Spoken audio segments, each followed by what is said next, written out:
नमस्ते साथियों, कैसे हैं आप लोग। आशा करता हूं कि आप लोग ठीक तरह से होंगे और अपना अध्ययन ठीक तरह से कर रहे होंगे।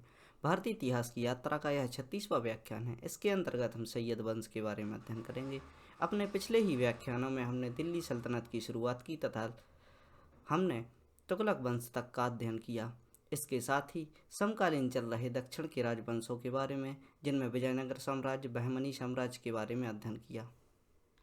व्याख्यान प्रारंभ करने से पहले आज के व्याख्यान की रूपरेखा देख लेते हैं। हम सैयद वंश का अध्ययन करेंगे। इसमें जो शासन कर रहे खिज़र खां, मुबारक शाह, मोहम्मद शाह एवं आलम शाह शासकों के बारे में अध्ययन करेंगे। इस वंश के शासकों ने लगभग 37 वर्ष तक दिल्ली सल्तनत पर शासन किया। हम जानने का प्रयास करेंगे कि दिल्ली सल्तनत में इन 37 वर्षों में क्या क्या घटनाएं घटी। मेरे द्वारा भारतीय इतिहास को समझाने का जो छोटा सा प्रयास किया, इसमें आज मुझे बहुत सी प्रसन्नता हुई। पहली एक स्टूडेंट जिसके द्वारा मुझे सर बोला गया, यह जो कमेंट मैंने देखा, इससे मुझे बहुत ही प्रसन्नता हुई, क्योंकि ये जो टीचिंग्स का कार्य है, यह मैंने अपनी समस्याओं के चलते प्रारंभ किया था। जिस प्रकार की समस्याएं मुझे अध्ययन करने में हुई, उस प्रकार की समस्या मेरे आसपास रहने वाले और जो तैयारी करने वाले छात्र हैं उनको ना हो, इसलिए मैंने यह मुहिम प्रारंभ की थी। अतः मुझे इतना अच्छा रिजल्ट मिलेगा, इसकी मुझे ऐसी संभावना नहीं थी। मैं सोचता था कि केवल एक दो बच्चे ही मुझसे जुड़ें और अपनी सफलता के लिए मार्ग प्रशस्त करें, उनका मैं सहयोग कर सकूं। लेकिन इतना अच्छा रिजल्ट मिलने के बाद मेरी जिम्मेदारियां बढ़ गई हैं और मैं अच्छे से और भी अच्छे तरीके से आपको पूरा अध्ययन कराने का प्रयास करूंगा। इसके अलावा सबसे बड़ी प्रसन्नता की बात एक और है कि लगभग जो वीडियो आई, उन वीडियो को जो छात्रों ने देखा गया, लगभग 2040 छात्रों द्वारा इस वीडियो को देखा जा चुका है, जो कि मेरे द्वारा जो मुहिम प्रारंभ की गई थी। इसके लिए आप सभी छात्रों का बहुत बहुत धन्यवाद। और अब मैं और भी जिम्मेदारीपूर्ण तरीके से इस मुहिम को आगे बढ़ाने का प्रयास करूंगा और जीएस के जितने भी सब्जेक्ट हैं आपको पढ़ाने का प्रयास करूंगा। आज के व्याख्यान की शुरुआत करने से पहले हम सैयद वंश की जो मैप में स्थिति है उसको देख लेते हैं। सैयद वंश जो कि दिल्ली क्षेत्र तक ही सिमट कर रह गया, इन्होंने ऐसे कुछ आक्रमण नहीं किए, अपने जो साम्राज्य का विस्तार नहीं कर पाए जिस प्रकार की अन्य वंशों ने किए थे। इस वंश की जो सीमा थी वह दिल्ली तक ही सिमट तक रह गई थी। और इसके उपरांत जो लोधी वंश आता है, उसके कुछ शासक हुए जिन्होंने अपने राज्य का एक्सपेंशन किया, जिनके बारे में हम आगे अध्ययन करेंगे। यह जो शासनकाल था, केवल 37 वर्षों के जो शासन रहा, ये इन्होंने सैयद वंश ने शासन किया। यह जो शासनकाल था 1414 ईस्वी से 1451 ईस्वी तक चला।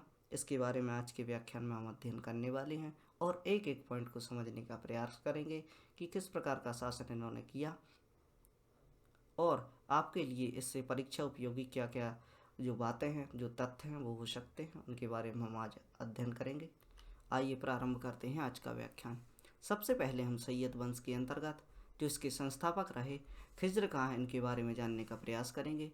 इनका शासनकाल 1414 ईस्वी से 1421 ईस्वी तक का लगभग जो 5 से 6 वर्षों का शासनकाल है, इनका शासनकाल रहा। सैयद वंश की शक्ति विद्रोहों को दबाने में ही नष्ट हो गई। जब हम देखते हैं कि सैयद वंश की जब स्थापना हुई, तब उस समय बहुत से विद्रोह दिल्ली की ओर हो रहे थे, अतः इनको दबाने में ही इनकी शक्ति क्षीण हो गई, क्योंकि इनकी शक्ति इस प्रकार की नहीं थी कि यह युद्ध लड़ सकें।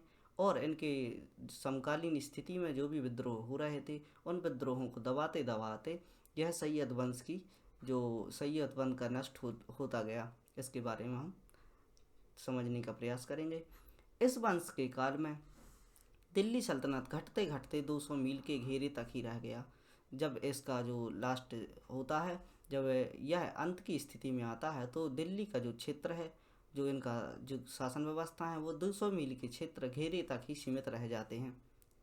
हम देखते हैं कि खिज़र खां ने दिल्ली पर अधिकार किया, तब उसकी स्थिति अत्यंत कमज़ोर थी। इस कारण उसने सुल्तान की उपाधि धारण नहीं की। जैसा कि हम देखते हैं कि दिल्ली का जो सुल्तान है खिज़र खां, इसको जो दिल्ली सल्तनत की विरासत है वह विरासत में अन्य शासकों से मिली थी, अतः उसने सुल्तान की उपाधि न धारण करते हुए एक आम उपाधि धारण करके, जिसका नाम था रैयत ए आला के नाम से ही यह संतुष्ट हो गया। रैयत ए आला की उपाधि इसने धारण की और संतुष्ट हो गया। इसने अपने आप के लिए तो सुल्तान घोषित नहीं किया। इसके शासनकाल में पंजाब, लाहौर, मुल्तान दिल्ली सल्तनत के अधीन हो गए। जो भी इसको विरासत में मिले थे वह क्षेत्र थे पंजाब, लाहौर और मुल्तान, और दिल्ली का जो क्षेत्र था, क्योंकि हम दिल्ली सल्तनत के बारे में बात कर रहे हैं, यह दिल्ली का क्षेत्र था, इसके अधीन ही थे। इसने अपने नज़दीकी क्षेत्रों के विद्रोहों को दबाया।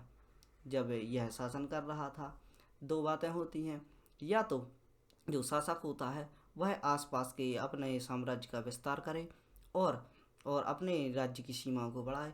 चूँकि ऐसी स्थिति इनकी नहीं थी, जो खिज़र खां थे, अतः इनके खिलाफ विद्रोह होते रहे एवं अन्य शक्तियाँ जो पनपी वह दिल्ली की ओर बढ़ने का प्रयास कर रही थी। इन्हीं विद्रोहों को दबाने के लिए यह प्रयास करते रहे। इसके एक मंत्री थे जिनका नाम था ताजुल मुल्क। ताजुल मुल्क ने इसकी बहुत ही सेवा की। हम देखते हैं कि इसका जो साथी था, हम देखते हैं कि जो इसकी स्थिति रही, जो इसका शासन 5 से 7 वर्ष का रहा, इस शासन में इसकी जो सबसे ज़्यादा सहायता थी वह ताजुल मुल्क के द्वारा की गई थी, जो कि इसका मंत्री हुआ करता था। हम देखते हैं कि जो आखिरी समय आया 7 वर्ष के बाद, 6 से 7 वर्ष का जो समय था, जिसका जब इसकी जो साम्राज्य था इसका अंत होना था खिज़र खां का, तो 13 जनवरी 1421 को इसको एक क्षति होती है। जो इसके मंत्री होते हैं ताजुल मुल्क, इनकी मृत्यु हो जाती है और 5 महीने भी बाद 20 मई ये 1421 का समय है, 1421 का समय है। इस समय पर खिज़र खां की मृत्यु हो जाती है। जो सल्तनत होती है उसके विस्तार में इसे सफलता नहीं मिली। जो भी इसका शासनकाल रहा, इसको विस्तार में सफलता नहीं मिली। यह अपने शासनकाल को आगे नहीं बढ़ा पाया और यह जो इसका जो साम्राज्य था, जितना इसको विरासत में मिला हुआ था उतने तक यह सीमित रह गया। इसका शासनकाल उदारता न्याय संगत था। यह उदारता की नीति अपनाता था, अतः इसलिए इसका ध्यान कभी भी अपने साम्राज्य विस्तार की ओर नहीं गया। जितना इसका साम्राज्य था, जितना भी इसको जो रियासत मिली हुई थी, उस पर ही इसने अधिकार किया और यहाँ पर शासन किया और न्याय संगत तरीके से इसने कार्य किया। सैयद वंश का सबसे योग्य शासक यही माना जाता है। सैयद वंश में जो भी शासक हुए, 4 प्रमुख शासकों द्वारा इस सैयद वंश में जो शासन किया गया, उन 4 शासकों में सबसे योग्य शासक इसी को माना जाता है, जो खिज़र खां होता है। खिज़र खां के बारे में थोड़ा सा रिवीजन कर लेते हैं। खिज़र खां दिल्ली पर अधिकार किया, उसकी स्थिति अत्यंत कमज़ोर थी। सुल्तान न बनकर इसने रैयत ए आला की उपाधि ली। इसका जो क्षेत्र था वह लाहौर, पंजाब, मुल्तान और दिल्ली सल्तनत के अधीन ही था और इसके जो नज़दीकी क्षेत्र थे, इनसे जो विद्रोह हो रहे थे, उन विद्रोहों को दबाने में इसका जो शासनकाल था वह 7 वर्ष का शासनकाल इन्हीं विद्रोहों को दबाने में चला गया। इसके एक मंत्री हुआ करते थे ताजुल मुल्क, जो इसके सहयोगी हुआ करते थे, अतः शासन की व्यवस्था चलाने में इनका सहयोग किया करते थे। 13 जनवरी 1421 ईस्वी में इनकी मृत्यु हो जाती है और 5 महीने ही बाद जो 20 मई 1421 में ही खिज़र खां की मृत्यु हो जाती है और इसका जो शासनकाल है वह समाप्त हो जाता है। आइए आगे देखते हैं। खिज़र खां के बाद जो मुबारक शाह थे वह शासक बनते हैं। आइए देखते हैं इनके बारे में। इनका शासनकाल 1421 से 1434 ईस्वी तक चला। बहुत ही प्रमुख शासक सैयद वंश के। खिज़र खां ने अपनी मृत्यु के पूर्व ही, जब इनकी मृत्यु हो रही थी, इससे पूर्व ही अपने पुत्र मुबारक शाह को अपना उत्तराधिकारी मनोनीत कर दिया है। इनकी यह इच्छा थी कि इनका जो पुत्र है वह शासक बने, अगला शासक बने। सरदारों ने सर्वसम्मति से मुबारक शाह ने सुल्तान पद ग्रहण किया, जो इसके समय पर सरदार हुआ करते थे। चूँकि जो खिज़र खां थे इनकी स्थिति अच्छी थी, न्याय संगत थे और जो यहाँ के सरदार थे वह इनका सपोर्ट किया करते थे। अतः सपोर्ट करने के कारण हम देखते हैं कि जिस प्रकार जो राजा होते हैं वह अपना जो उत्तराधिकारी मनोनीत कर देते हैं। यदि सरदारों की सर्वसम्मति बनती है तो वह शासक अगला शासक बन जाता है और यही हुआ कि जो सरदार थे इनकी जो सर्वसम्मति से मुबारक शाह को सुल्तान पद ग्रहण किया गया। सुल्तान पद देने के पीछे इनका यह कारण था कि जो जो इसके पहले जो शासक आए थे खिज्र खां, वह इस प्रकार के कार्य नहीं कर पाए थे और एक पद ग्रहण करके ही अपना शासनकाल चलाया। उनकी यह उम्मीद थी कि इसको जो मुबारक शाह इनका पुत्र है इसको सुल्तान की उपाधि दी जाए, अतः यह राज्य की सीमा का विस्तार करे एवं विकास करे, लेकिन यह जो इनकी सोच थी वह पूरी नहीं हो पाई। आइए देखते हैं आगे। इसने अपने शासनकाल में भटिंडा व दोआब क्षेत्र में विद्रोह का दमन किया। इसने अपना शासन प्रारंभ करते ही इसने एक अच्छा कार्य किया। जो भटिंडा क्षेत्र था, यहाँ पर जो विद्रोह हो रहे थे, वह विद्रोह इसने दबाने का प्रयास किया एवं दोआब जो क्षेत्र दो नदियों के बीच का जो क्षेत्र होता है, यहाँ से नदी होती है और बीच में जो क्षेत्र होता है यह कृषि के लिए बहुत उपजाऊ होता है एवं यहाँ से कर की व्यवस्थाएं बहुत अच्छे तरीके से कर वसूला जाता है। अतः दोआब क्षेत्रों पर इसने जो भी विद्रोह हो रहे थे उनका दमन किया, लेकिन जो पहाड़ी खोखर थे उनको दंड नहीं दे पाया। पहाड़ी खोखर जो कि अत्यंत आक्रमणकारी एवं विद्रोही होने के कारण इनका यह दमन नहीं कर पाया। इसके आश्रय में प्रसिद्ध इतिहासकार याहिया बिन अहमद हुआ करता था। याहिया बिन अहमद सरहिंद। इसने तारीख मुबारक शाही में लिखा। इसके समय के कालीन जो याहिया बिन अहमद सरहिंद ने अपने जो लेख लिखे, उन लेखों में जो मुबारक शाही जो इसका लेख था, जो मुबारक शाह के बारे में यह जो लेख लिख रहे थे, इस मुबारक शाही में इन्होंने लिखा कि मुबारक शाह का शासनकाल अशांति और विद्रोह का काल था। एक तो इसके शासनकाल में अशांति फैली हुई थी, इसका प्रमुख कारण आसपास के क्षेत्रों में हो रहे विद्रोह थे। अतः इसका जो शासनकाल था वह अशांति व विद्रोह का काल था, इसलिए उसका पूरा समय विद्रोहों को दबाने में ही पूरा हो गया। जब तक यह शासन की व्यवस्थाएं चलाता, अच्छे रूप से शासन चलाता और इसके समय जो होने वाले विद्रोह थे, इन्हीं विद्रोहों को दबाते दबाते इसका शासनकाल पूरा हो गया। धार्मिक रूप से यह सहिष्णु प्रवृत्ति का था। यह सभी धर्मों को एक समान रूप से मानने वाला व्यक्ति था। देखते हैं कि इसने दिल्ली के क्षत्रियों का संरक्षण किया। जो क्षत्रिय समाज के लोग थे उनको इसने संरक्षण दिया। साथ ही ग्वालियर में हिंदुओं के अत्याचार को बचाया। हिंदुओं पर जो भी शासकों द्वारा अत्याचार किए जा रहे थे उनके दमन होने से इन्होंने बचाया। इसलिए हम कह सकते हैं कि इसकी ये दो नीतियाँ थीं, एक तो दिल्ली के क्षत्रियों को संरक्षण देना और हिंदुओं को अत्याचार से बचाना। इन दोनों नीतियों के कारण इसको धार्मिक रूप से सहिष्णु बताया जाता है। हम देखते हैं कि इसने यमुना के तट पर मुबारकबाद नामक एक शहर बसाया था, जिसकी जामा मस्जिद बहुत ही सुंदर थी। 19 फरवरी 1434 का समय होता है कि इसकी मृत्यु करवा दी जाती है। इसकी जो हत्या है वह करवा दी जाती है। इसकी हत्या के बारे में सटीक प्रमाण नहीं मिलते हैं। आइए एक बार और रिवीजन करते हैं मुबारक शाह के बारे में। खिज्र खां का यह पुत्र था, जिसको खिज्र खां के शासनकाल के समय ही उत्तराधिकारी मनोनीत कर दिया गया था। इसके समय पर जो सरदार थे उनकी सर्वसम्मति से इसने सुल्तान पद ग्रहण किया। इसके शासनकाल में भटिंडा दोआब के विद्रोहों का इसने दमन किया एवं पहाड़ी खोखरों का यह दमन नहीं कर पाया। इसके आश्रय में जो प्रसिद्ध इतिहासकार थे याहिया बिन अहमद सरहिंद ने इसके बारे में जो लेख लिख रहा था मुबारक शाही में इसके बारे में लिखा कि इसका काल था वह अशांति व विद्रोह का काल था। इसलिए इसके काल में जो भी इसका समय रहा वह विद्रोहों को दबाने में ही पूरा हो गया। धार्मिक रूप से यह सहिष्णु था। इसका प्रमुख कारण क्षत्रियों को संरक्षण देना एवं ग्वालियर में हिंदुओं के अत्याचार को बचाना था। इसने यमुना नदी के तट पर एक शहर बसाया जिसका नाम मुबारकबाद रखा और इसकी जो मस्जिद थी वह बहुत ही सुंदर थी। उस मस्जिद का नाम जामा मस्जिद था। 19 फरवरी 1434 ईस्वी का वह समय होता है जब मुबारक शाह की मृत्यु हो जाती है और दिल्ली सल्तनत में एक नया शासक बनता है, जिसके बारे में हम अध्ययन करेंगे। दिल्ली सल्तनत के जो सैयद वंश है उसके अंतर्गत जो तीसरे शासक बनते हैं वह बनते हैं मोहम्मद शाह का शासनकाल। इनके पहले जो शासक थे उनकी मृत्यु के बाद 1434 ईस्वी के बाद 1443 ईस्वी तक चलता है। मुबारक शाह जो कि इनकी मृत्यु हो जाती है, उनके बाद इनका जो भतीजा होता है फरीद खां के नाम से सुल्तान बनता है। इसी फरीद खां का नाम मोहम्मद शाह था। मोहम्मद शाह के शासनकाल में दिल्ली सल्तनत अराजकता व कुव्यवस्था व्याप्त रही। जो कि इसके पहले शासक थे मुबारक शाह, इनके शासनकाल में ही जो अराजकता व कुव्यवस्था थी वह इसे विरासत में मिली और इसी के चलते इसने शासन किया।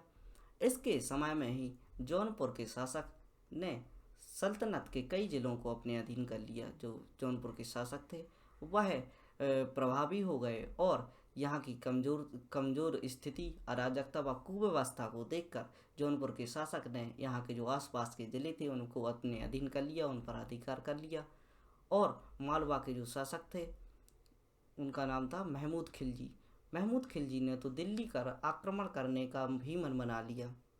ऐसा माना जाता है कि जो महमूद खिलजी थे वह बहुत ही कुशल शासक हुआ करते थे, अतः यह जो दिल्ली की ओर विद्रोह कर रहे थे, विद्रोह के चलते इन्होंने मन बना लिया कि दिल्ली पर आक्रमण कर कर यहाँ पर अपनी सत्ता स्थापित करूँगा। और इस स्थिति को देखते हुए लाहौर और मुल्तान के शासक जो कि बहलोल खां लोधी होते हैं, बहलोल खां लोधी सुल्तान की सहायता करते हैं। बहलोल खां लोधी यह भी बहुत कुशल शासक होते हैं। आगे यह लोधी वंश की शुरुआत करते हैं, इसकी स्थापना करते हैं। बहलोल खां लोधी किसकी सहायता कर रहे हैं? मोहम्मद शाह की, जो कि दिल्ली के वर्तमान सुल्तान हैं। और इसके पीछे इनका एक कारण भी था कि यह दिल्ली को हथियाना चाहते थे, इसलिए यह युद्ध न कर सहयोगी नीति अपनाकर दिल्ली पर अधिकार स्थापित करना चाहते थे और आगे यह करने में यह सफल भी रहे। 1444 ईस्वी में मोहम्मद शाह की मृत्यु हो जाती है और उसका पुत्र आलम शाह गद्दी पर बैठता है।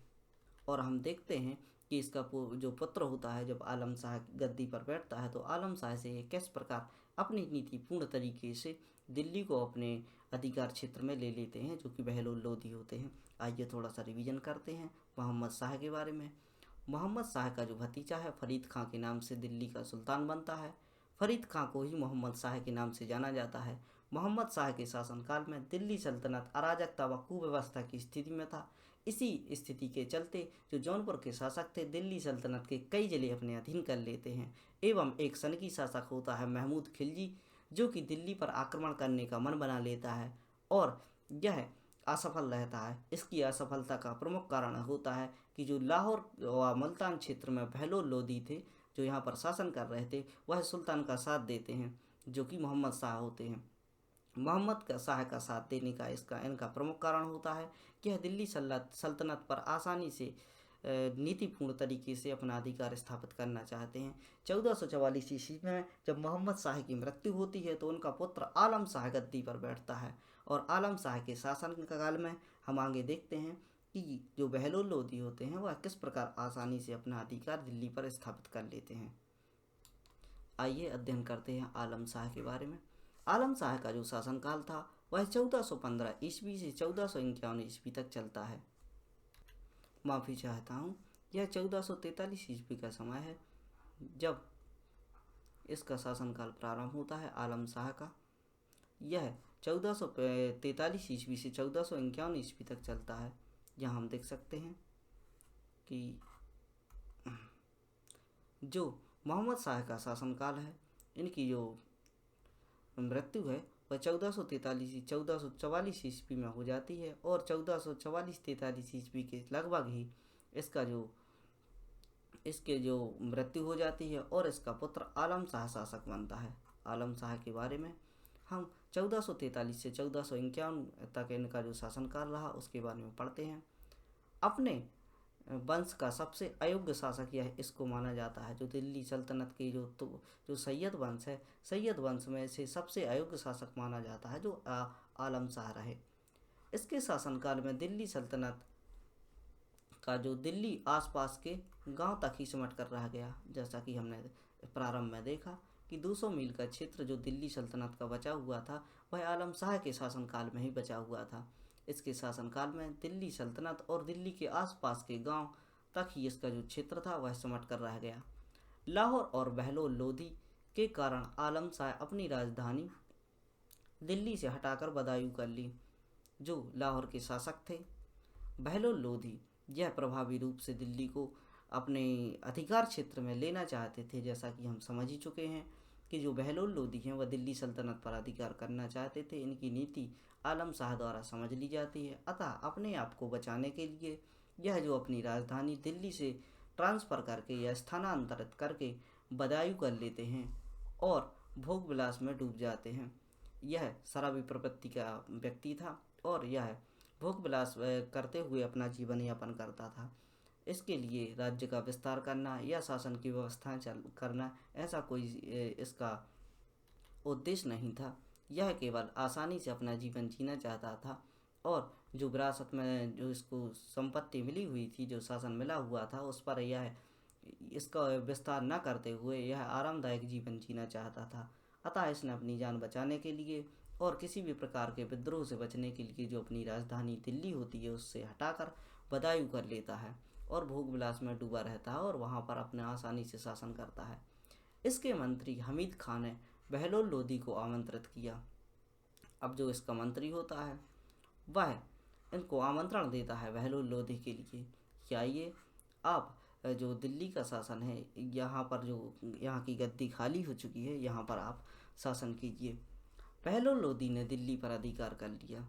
जब मंत्री इसके लिए आमंत्रित करता है जो कि हमीद खां होता है, तो आसानी से यह अपने घोड़े पर बैठकर दिल्ली की ओर बढ़ता है और दिल्ली में यह अधिकार स्थापित कर लेता है। कुछ समय तक बहलोल लोदी ने आलम शाह के प्रतिनिधि के तौर पर कार्य किया। चूँकि किसी भी प्रकार का युद्ध नहीं हुआ था, बहलोल लोदी सीधे आकर दिल्ली सल्तनत का शासन व्यवस्था चला रहे थे और शासक के रूप में कार्य कर रहे थे। इसलिए यह पहले आलम शाह के प्रतिनिधि के तौर पर कार्य करते हैं। इसकी जानकारी आलम शाह को भी होती है और आलम शाह जो आराम फरोश्त व्यक्ति था, शराब में डूबा रहता था भोग विलासिता के कारण, इसने भी सोचा कि यदि कोई शासन कर रहा है तो करने दो, इसमें क्या बुराई है। ठीक है। 1451 ईस्वी में आलम शाह ने बहलोल लोदी को दिल्ली राज्य सौंप दिया। जब 1451 का समय होता है तो 1451 में जब इसका जो लास्टी समय चलता है, जो कि यहाँ का आलम शाह शासक होता है, यह अपने शासनकाल के अंत में बहलोल लोदी को, जो यहाँ पर शासन कर रहा था, इसकी शासन व्यवस्थाओं को देखता है और यह आसान तरीके से दिल्ली सल्तनत को इसके लिए सौंप दिया जाता है। चूँकि अधिकार तो वैसे ही होना था, अतः इज्जत बची रहे और शासन व्यवस्थाएं ठीक रूप से चलती रहें, तो इस प्रवृत्ति के कारण यह जो अपना शासनकाल था, यह जो कि बहलोल लोदी होता है उनके लिए सौंप देता है। मेरी तो विचारधारा यह है कि इन्होंने जो आलम शाह है, जो बहलोल लोदी है, आलम शाह से मीटिंग की होगी और यह इसकी जो विलासी प्रवृत्ति है इसके साथ एक मीटिंग करके या पार्टी करके ऐसा कुछ MOU कर लिया होगा, मोमेंडम ऑफ अंडरस्टैंडिंग कर ली होगी कि जो दिल्ली का सल्तनत है वो हमें दे दीजिए, और पार्टी में मित्रतावत तरीके से इसने दिल्ली का जो शासन था वह उसके लिए दे दिया। और जो अब बचता है क्या, आलम शाह बदायूं की जो जागीर होती है उस जागीर पर अपना शासन स्थापित करता है और यहीं पर अपना जीवन व्यतीत करता है। 1476 ईस्वी में इसकी मृत्यु हो गई और 37 वर्ष का जो साकुशल शासन था सैयद वंश का, उसका अंत हो जाता है। 37 वर्ष के शासनकाल को जो कि सैयद वंश का रहा, वह 1476 ईस्वी में ख़त्म हो जाता है। और हम देखते हैं कि यहाँ से जो बहलोल लोदी होते हैं वह लोदी वंश की नींव डालते हैं और अगले व्याख्यान में हम लोदी वंश के बारे में अध्ययन करेंगे। आशा करता हूँ कि मेरे द्वारा किए हुए यह छोटे छोटे प्रयास आपको समझ आ रहे होंगे। और आपसे मैं जो एक बात हर बार बोलता हूँ कि इस जो वीडियो है यह उन बच्चों के लिए हैं जो कि आसानी से यह शिक्षा प्राप्त नहीं कर पाते, ऐसे शैक्षणिक संस्थानों की फीस पे करने में असक्षम हैं, उन तक यह वीडियो पहुंचाने का प्रयास कीजिए और उनको शिक्षित करने का प्रयास कीजिए। मेरे द्वारा जो भी कंटेंट उपलब्ध आपको कराया जा रहा है वह बहुत ही महत्वपूर्ण है। ऐसे ही कंटेंट को प्राप्त कराने के लिए, बच्चों तक पहुंचाने के लिए शैक्षणिक संस्थानों द्वारा बहुत ही मोटी लाख और 1.5 लाख रुपए तक की फीस ली जाती है और आपको यह फ्री प्रोवाइड कराया जा रहा है। बस आपको यूट्यूब पर वीडियो देखना है। बहुत सी जो वीडियो हैं वो हमारे द्वारा देखी जाती हैं यह एक पॉजिटिव बात है कि आप इस प्रकार की जो वीडियो हैं देख रहे हैं, इससे आपकी जागरूकता का पता चलता है। धन्यवाद, पढ़ते रहिए, खुश रहिए, जय हिंद।